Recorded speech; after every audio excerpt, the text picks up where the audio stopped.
कहानी मारकर भी खिलाता है।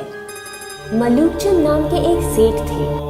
वे बाल्यावस्था में तो अच्छे रास्ते चले और भक्ति भाव का आश्रय लिया, लेकिन जवानी में जरा भटक गए। उनके घर के नजदीक ही एक मंदिर था। एक रात्रि को पुजारी के कीर्तन की ध्वनि के कारण उन्हें ठीक से नींद नहीं आई। सुबह उन्होंने पुजारी जी को खूब डांटा कि ये सब क्या है। पुजारी जी बोले, एकादशी का जागरण कीर्तन चल रहा था। अरे क्या जागरण कीर्तन करते हो, हमारी नींद हराम कर दी। अच्छी नींद के बाद व्यक्ति काम करने के लिए तैयार हो पाता है, फिर कमाता है, तब खाता है। पुजारी जी ने कहा, मलूक जी, खिलाता तो वो खिलाने वाला भगवान ही है। निमित्त होता है तुम्हारा कमाना और पत्नी का रोटी बनाना। बाकी सबको खिलाने वाला, सबका पालनहार तो वो जगन नियंता भगवान ही है। क्या पालनहार लगा रखा है? बाबा आदम के जमाने की बातें करते हो?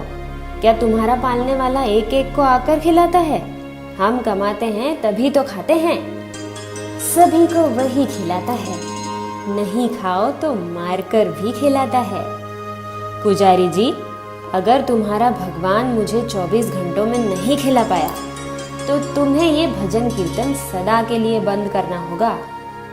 मलूकचंद किसी घोर जंगल में चले गए और एक विशालकाय वृक्ष की ऊंची डाल पर चढ़कर बैठ गए कि अब देखे इधर कौन खिलाने आता है।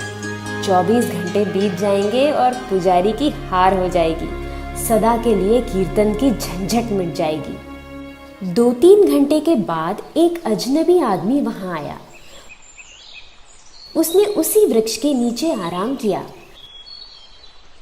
फिर अपना सामान उठाकर चल दिया, लेकिन अपना एक थैला वहीं भूल गया। भगवान कब किसको कैसे प्रेरणा देते हैं ये तो भगवान ही जाने। थोड़ी देर बाद 5 डकैत वहां से पसार हुए। उनमें से एक ने अपने सरदार से कहा, उस्ताद, यहाँ कोई थैला पड़ा है।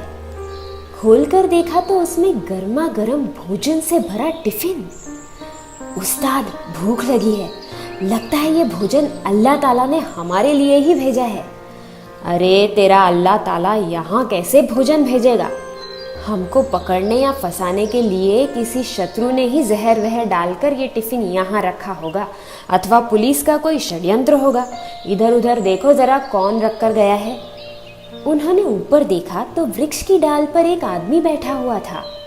डकैत चिल्लाए, अरे नीचे उतर, ये भोजन तूने ही रखा होगा।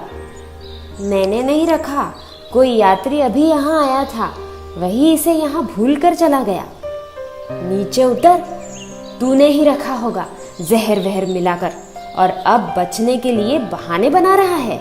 तुझे ही ये भोजन खाना पड़ेगा, पक्का तूने खाने में जहर मिलाया है। अरे नीचे उतर, अब तो तुझे खाना ही होगा। डकैत ने मलूकचंद को जबरदस्ती पकड़कर नीचे उतारा।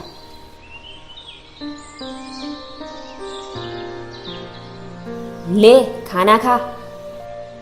मैं नहीं खाऊंगा। उस्ताद ने धड़ाक से उनके मुंह पर तमाचा जड़ दिया।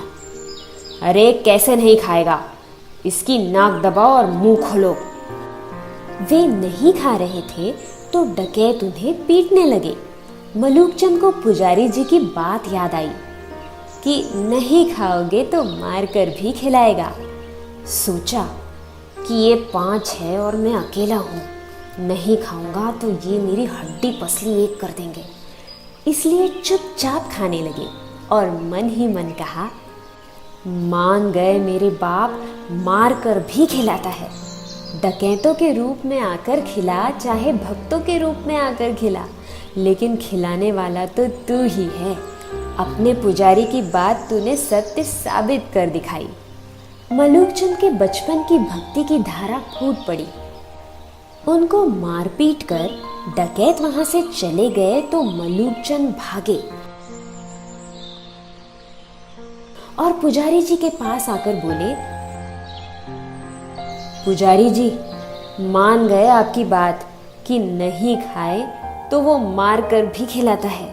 पुजारी जी बोले, वैसे तो कोई 3 दिन तक खाना न खाए तो वो जरूर किसी न किसी रूप में आकर खिलाता है, लेकिन मैंने प्रार्थना की थी कि 3 दिन की नहीं 1 दिन की शर्त रखी है, तू कृपा करना। अगर कोई सच्ची श्रद्धा और विश्वास से हृदयपूर्वक प्रार्थना करता है तो वो अवश्य सुनता है। वो तो सर्वव्यापक सर्वसमर्थ है, उसके लिए कुछ भी असंभव नहीं है। कर्तुम शक्यम अकर्तुम शक्यम अन्यथा कर्तुम शक्यम। मलूक चंद सोचने लगे, जिसने मुझे मारकर भी खिलाया, अब उस सर्वसमर्थ की मैं खोज करूंगा। वे उस खिलाने वाले की खोज में घने जंगल में चले गए। वहां वे भजन कीर्तन में लग गए तो ऐसे लगे कि मलूक चंद से संत मलूक दास प्रकट हो गए। फिर तो उनके दर्शन से कईयों का जीवन बदला, उनके सत्संग से कईयों की वृत्तियां बदली। उनका सानिध्य पाकर कई गुमराह लोग अच्छी राह पर चल पड़े, हजारों लाखों लोग तर गए। तो देखा बच्चों, इस कहानी से हमें ये शिक्षा मिलती है कि हमारा पालन ईश्वर ही करता है, अतः हमें अहंकार नहीं करना चाहिए। जो कुछ मिला है उसे ईश्वर का प्रसाद समझकर सदुपयोग करना चाहिए। साखियां। मिलता है सच्चा सुख केवल गुरुदेव तुम्हारे चरणों में। श्वासों में तुम्हारा नाम रहे, दिन रात सुबह और शाम रहे। हर वक्त यही बस ध्यान रहे, गुरुदेव तुम्हारे चरणों में।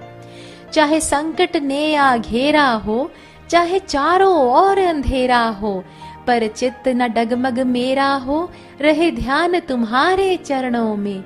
चाहे अग्नि में भी जलना हो, चाहे कांटों पर भी चलना हो, चाहे छोड़ के देश निकाला हो, रहे ध्यान तुम्हारे चरणों में।